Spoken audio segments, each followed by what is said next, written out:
A paz de Cristo a todos. As histórias que irei contar nesse canal serão tiradas de livros variados, todos cristãos que falam sobre Jesus ou coisas sobre, e de assuntos diversos também sobre o mesmo assunto.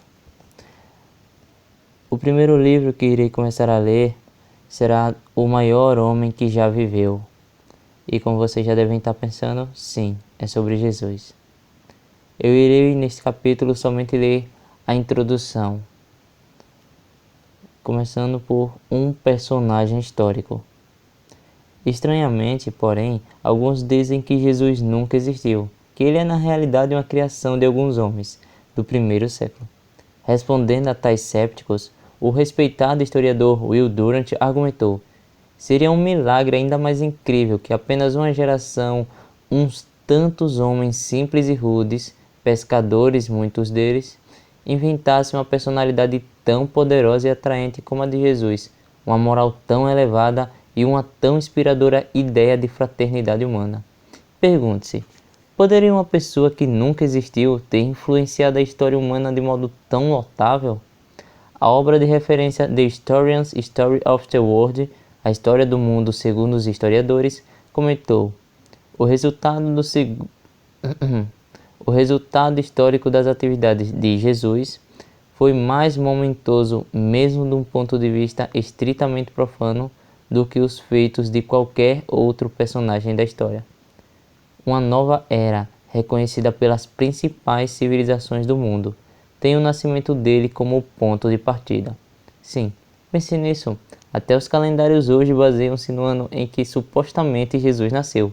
As datas anteriores a este são seguidas das iniciais AC, isto é, antes de Cristo, explica The World Book Encyclopedia, ou Enciclopédia Mundial do Livro.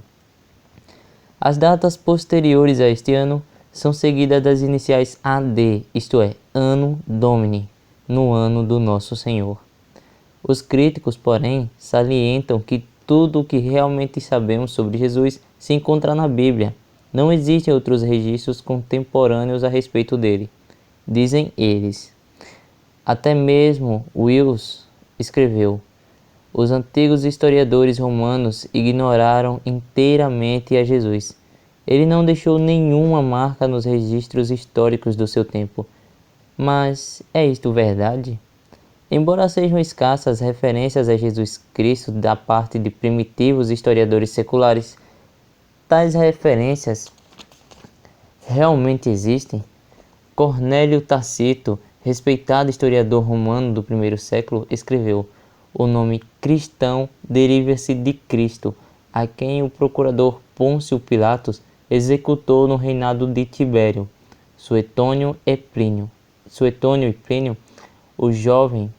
Outros escritores romanos daquela época também se referiram a Cristo. Além disso, Flávio Josefo, historiador judeu do primeiro século, escreveu sobre Tiago, a quem identificou como o irmão de Jesus, que era chamado Cristo. Assim, The New Encyclopedia Britannica, a Nova Enciclopédia Britânica, conclui: esses relatos independentes provam que nos tempos antigos nem os oponentes do cristianismo jamais duvidaram da historicidade de Jesus, que foi disputada pela primeira vez e em bases inadequadas em fins do século XVIII, durante o século XIX e no início do século XX. Em essência, porém, tudo o que se sabe sobre Jesus foi registrado por seus seguidores do primeiro século. Os registros deles foram preservados nos Evangelhos, livros bíblicos escritos por Mateus, Marcos, Lucas e João. O que dizem esses relatos sobre a identidade de Jesus? Vamos ao próximo título. Quem era ele realmente? Os associados de Jesus no primeiro século fizeram esta pergunta quando viram Jesus miraculosamente acalmar o mar agitado pelo vento com uma censura. Eles perguntaram assombrados: quem é realmente este? Mais tarde, em outra ocasião, Jesus perguntou aos apóstolos: quem dizeis que eu sou? Isso está em Marcos, capítulo 4, versículo 41 e em Mateus, capítulo 16, versículo 15. Se lhe fizessem esta pergunta, como responderia? Era Jesus de fato Deus? Muitos hoje dizem que sim, todavia, seus associados nunca creram que ele foi-se Deus. A resposta do apóstolo Pedro à pergunta de Jesus foi: Tu és o Cristo, o Filho do Deus vivente. Isso está em Mateus capítulo 16, versículo 16. Jesus nunca alegou ser Deus, mas admitiu que era o prometido Messias, ou Cristo. Ele também disse que era filho de Deus, não Deus. Isso está em João capítulo 4, versículo 25, 26 e no capítulo 10, versículo 36. Todavia, a Bíblia não diz que Jesus era um homem como qualquer outro. Ele era uma pessoa muito especial, porque foi criado por Deus antes de todas as outras coisas. Você acha essa palavra em Colossenses capítulo 1, versículo 15. Por incontáveis bilhões de anos, antes mesmo de um universo físico ser criado, Jesus viveu como pessoa espiritual no céu e usufruiu íntimo companheirismo com seu Pai, Jeová, Deus, o grandioso Criador. Isso está em Provérbios, capítulo 8, versículo 22, 27 ao 31. Daí, há uns 2000 anos, Deus transferiu a vida de seu Filho para o ventre de uma mulher, e Jesus veio a ser um Filho humano de Deus, nascido de maneira normal por meio de uma mulher. Isso se encontra em Gálatas capítulo 4, versículo 4. Enquanto se desenvolvia no ventre e durante sua infância, Jesus dependia daqueles que Deus escolhera para ser seus pais terrestres. Com o tempo, Jesus tornou-se adulto e recobrou plenamente a memória de sua anterior associação com Deus no céu.